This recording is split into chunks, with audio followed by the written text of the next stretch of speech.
دنیا میں انسان پر سدا ایک جیسے حالات نہیں رہتے. کبھی خوشی کبھی غم، کبھی دھوپ کبھی چھاؤں، کبھی مسکراہٹیں اور کبھی غم. غم کے اندھیرے زندگی کا گھیراؤ کیے رکھتے ہیں.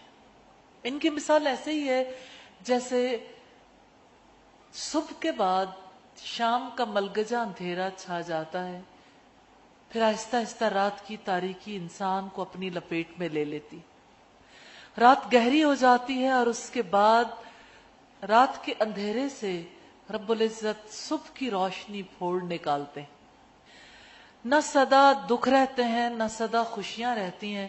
انسان کو خوشیاں ملیں تو اسے احساس ہی نہیں ہوتا، لیکن اگر غم ملیں، مشکلات میں مبتلا ہو، ایسے میں اس کے حالات بہت خراب ہو جاتے ہیں. ایک شخص ہے جو مشکلات میں مبتلا ہے اور وہ اپنے رب سے شکوہ کرتا ہے، اس پر اللہ تعالیٰ کیسے رد عمل کا اظہار کرتے ہیں. آئیے دیکھتے ہیں محمد رسول اللہ صلی اللہ علیہ وسلم نے اس کی کیسے وضاحت کی ہے. عن ابی رزین رضی اللہ تعالی عنہ قال قال النبی صلی اللہ علیہ وسلم. سیدنا ابو رزین رضی اللہ تعالی عنہ بیان کرتے ہیں کہ اللہ کے رسول صلی اللہ علیہ وسلم نے فرمایا، ضحک ربنا عز وجل من قنوط عبادہ وقرب غیرہ. ہمارا رب بندوں کی نا امیدی اور اپنی طرف سے حالات کے تبدیل ہونے کے قریب ہونے پر ہنستا ہے. فقال ابو رزین، تو ابو رزین نے کہا، اب یضحک الرب عز وجل، کیا اللہ تعالیٰ بھی ہنستے ہیں؟ یعنی ہمارا رب عز وجل بھی ہنستا ہے. قال نعم، تو انہوں نے کہا کہ ہاں. فقال لن نعدم من رب یضحک خیرا. اب صلی اللہ علیہ وسلم نے فرمایا جی ہاں. پھر فرمایا جو رب ہنستا ہو ہم اس کے ہاں خیر و بھلائی کو مفقود نہیں پا سکتے. صحیحہ میں یہ روایت 2810 نمبر پر ہے. ایک دوسری روایت میں ہے، وَعَلِمَ اللَّهُ يَوْمَ الْغَيْثِ يُشْرِفُ عَلَيْكُمْ، اور اللہ تعالیٰ کو بارش والے دن کا علم ہوتا ہے، وہ تم پر جھانکتا ہے. ازلین مشفقین فیظل یضحک، یعنی اس حال میں کہ تم نا امید ڈرنے والے ہوتے ہو، پریشان ہوتے ہو، پھر وہ ہنسنے لگتا ہے. قد علم ان غیرکم الی قرب، یقیناً وہ جانتا ہے تمہارے تنگ حالات کا خوشحالی میں تبدیل ہونا قریب. بندے پر مایوسی کی کیفیت طاری ہو سکتی ہے، ہو جاتی ہے. یہاں حدیث کے حوالے سے دو چیزوں پر توجہ دینے کی ضرورت ہے. پہلی بات تو یہ ہے کہ اللہ تعالی کی مسکراہٹ کس بنیاد پر ہے؟ دو چیزوں میں ڈفرنس کی وجہ سے، کہ دیکھو میرا بندہ گھبرا گیا، حالات کی وجہ سے پریشان ہو گیا، جبکہ اللہ تعالیٰ آنے والے مستقبل کو جانتے ہیں کہ یہ وقت کتنا قریب تھا کہ اس کے حالات بدلنے ہی والے تھے، کہ بندہ اس وقت سخت پریشانی میں ہے، سخت عذاب میں مبتلا ہے. تو اگر حالات بدلنے والے ہیں جبکہ یہ رب تعالیٰ کے نوٹس میں ہے، تو اللہ تعالیٰ اس بات پر ہنستے ہیں کہ بندے کو علم نہیں لیکن رب جانتا ہے. یہ مایوسی کیا ہے؟ یہ نا امیدی کیا ہے؟ یہ انسان پر طاری ہونے والی ایک کیفیت ہے. حالات کی وجہ سے انسان پر طاری ہو جاتی ہے. بعض اوقات معاملات خراب ہوتے ہیں تو مایوسی چھا جاتی ہے.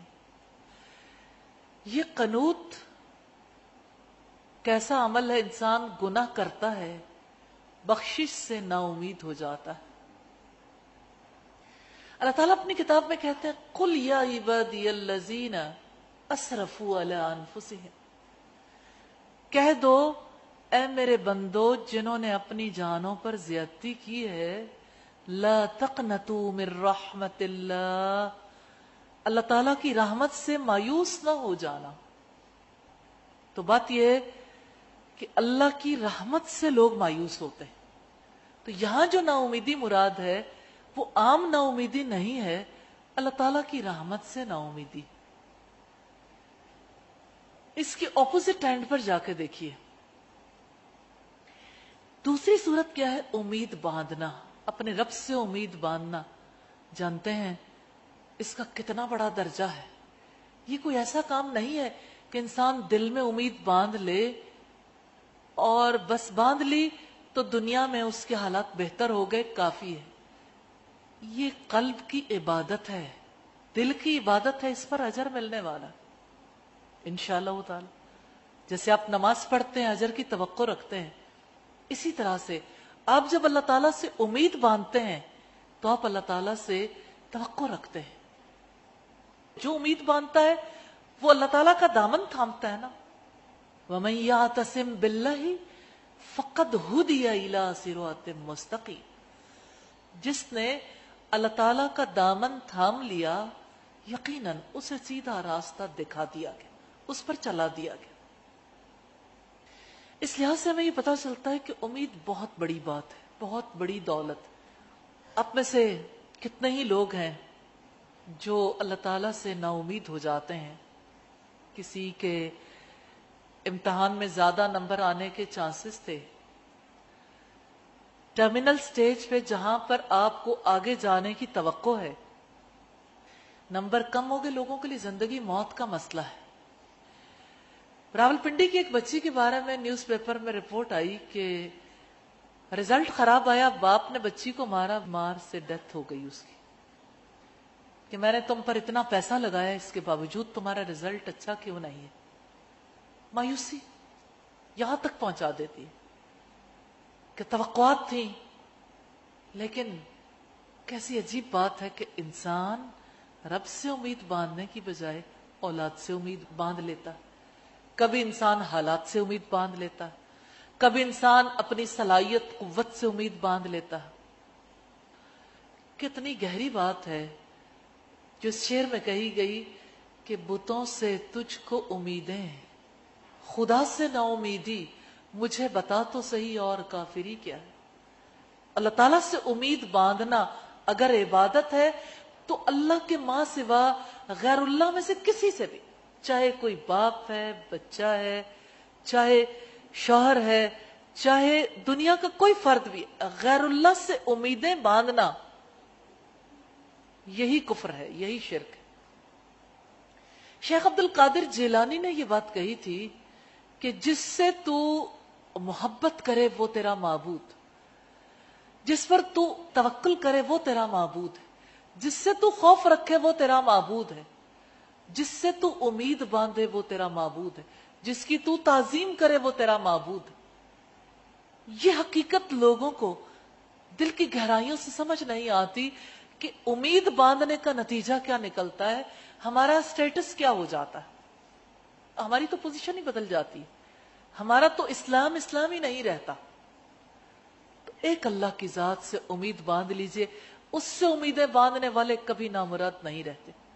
جو اس کا دامن تھام لے وہ تو سوچنے والے کو پتا چلتا ہے، غور کرنے والے کو، کہ اس نے جہانوں کے رب کا دامن تھاما ہے، وہ کیسے نامراد ہو سکتا۔ اس لیے اس کی ذات سے امیدیں باندھنی ہے۔ اور یہاں حدیث کے الفاظ میں جیسے ہم نے یہ دیکھا، ایک اللہ تعالیٰ کی مسکراہٹ، اس کا سبب کیا ہے؟ بندے کا مایوس ہونا، قنوط، اور دوسری طرف اس کی جانب سے حالات کے تبدیل ہونے کا قریب ہونا، یعنی حالات بدلنے ہی والے، بندے کو علم نہیں ہے، اس لیے بندہ بے صبری میں مبتلا ہے، اور جس کو علم ہے وہ مسکرا رہا ہے کہ دیکھو ابھی اس نے یہ مشکلات کا دریا عبور کر لینا، ابھی تو اس نے کنارے لگ جانا ہے۔ اس لحاظ سے ہم دیکھتے ہیں کہ بندے پر اللہ تعالیٰ مسکراتے ہیں کہ میرا بندہ کتنی جلدی مایوس ہو جاتا ہے، بے صبری کا شکار ہو جاتا ہے۔ صحابی رسول کا یہ سوال کہ کیا اللہ تعالیٰ بھی ہنستے ہیں؟ آپ نے فرمایا جی ہاں. اگلی بات جو ہے دوسری بات ہے توجہ طلب. پھر فرمایا جو رب ہنستا ہو، یہ ہمارے عقیدے کا حصہ ہے، اللہ تعالیٰ کی مسکراہٹ پر یقین رکھنا. کیونکہ اس بارے میں لوگ کافی غلطی پر رہے ہیں کہ اللہ تعالیٰ کی مسکراہٹ کی انہوں نے غلط تعویل کی اور کہا اس سے مراد رضامندی ہے. نہیں، مسکراہٹ کا مطلب صرف مسکراہٹ ہے، ہم تعویل نہیں کر سکتے. اللہ تعالیٰ کی کسی صفت میں کوئی اپنی مرضی کا مفہوم بیان کرنا جائز نہیں ہے، یہ حد سے گزری ہوئی بات ہے. اگر نبی صلی اللہ علیہ وسلم نے فرمایا کہ وہ مسکرائے، یقیناً وہ مسکرائے. ہاں، کیفیت کا کوئی سوال نہیں. کیسے مسکرائے، کیسے آپ کو پتا چلا؟ پتا تو لگ گیا وہی کے توسط سے، لیکن ہم اس مسکراہٹ کی اپنی جانب سے وضاحت نہیں کر سکتے، مثال بھی نہیں دے سکتے کہ جیسے انسان ہنستا ہے، کیونکہ یہ مثال دینا بھی حرام ہے، کیفیت بیان کرنا بھی حرام ہے، تعویل نہیں کر سکتے، تشبیہ نہیں دے سکتے. پھر اس پر کیسے ایمان رکھیں؟ جیسے ہمیں پتا چلا کہ مسکرایا تو مسکرایا، ٹھیک ہے. بندے کا کام ہے سننا اور قبول کرنا، یہی اسلام ہے. تو آپ نے فرمایا کہ جو رب ہنستا ہے اس کے ہم خیر اور بھلائی کو مفقود نہیں پا سکتے، یعنی مراد یہ کہ اس سے ضرور بھلائی ملے گی، اس سے امید باندھنے والے اس سے خیر ضرور پائیں گے. وہ خیر اس کے ہاں کم نہیں ہوتی، ختم نہیں ہوتی.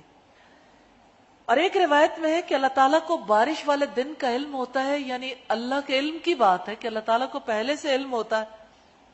وہ تم پر جھانکتا ہے اس حال میں کہ تم پریشان، نا امید اور ڈرنے والے ہوتے ہو، وہ ہنسنے لگتا ہے. یعنی بارش نہ ہونے کی وجہ سے تمہیں خطرہ ہوتا ہے کہ اس سال فصل نہیں ہوگی، اس سال قحط پڑ جائے گا، تو اللہ تعالیٰ ہنستے ہیں کیونکہ بارش بالکل قریب آنے ہی والی ہوتی ہے. کیونکہ وہ جانتا ہے تمہارے تنگ حالات کا خوشحالی میں تبدیل ہونا قریب ہے. اسی سے اپوزٹ اینڈ پر وہ بات بھی آپ دیکھ لیں گے کہ بندہ کیسے نا امید ہوتا ہے، کیونکہ بندے کو یہ معلوم نہیں ہوتا کہ اس کے حالات کی کشادگی قریب ہے. بندہ یہ علم نہیں رکھتا. اب جس کے پاس علم نہیں ہے وہ اپنے آپ کو کیسے بیلنس رکھے کہ نا امید نہ ہو؟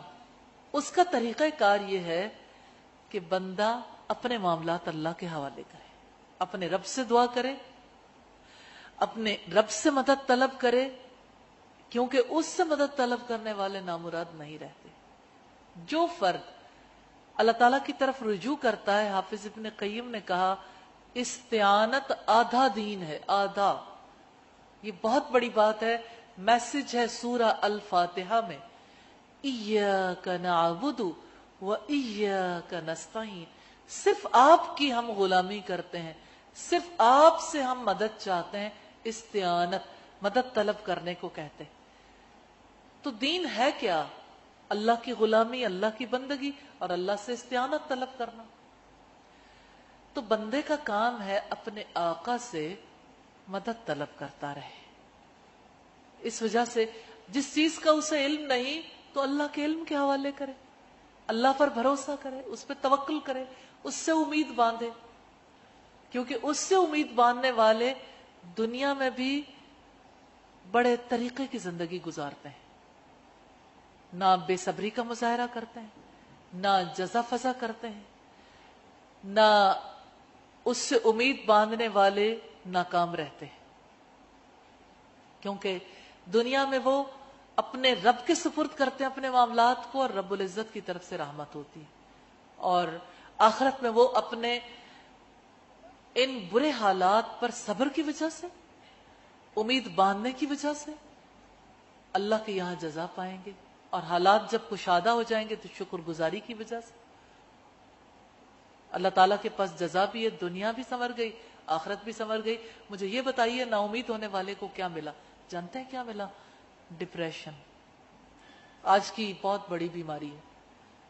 آج کل چھوٹے چھوٹے بچوں کو ڈپریشن ہو رہا ہے، ینگ لوگوں کو ڈپریشن ہو رہا ہے، کیونکہ اپنا آپ سنبھالا نہیں جاتا. انسان اکیلے اپنے آپ کو سنبھال ہی نہیں سکتا، اسے سہارا چاہیے. لیکن انسان جب اللہ تعالیٰ کو چھوڑ کر غیر اللہ کا سہارا لیتا پھر اس کے پاس کچھ بھی نہیں بچتا. اس لیے اللہ پر اعتماد کر لیں, اس سے امید باندھ لیں. اللہ تعالیٰ ہماری مدد فرمائے.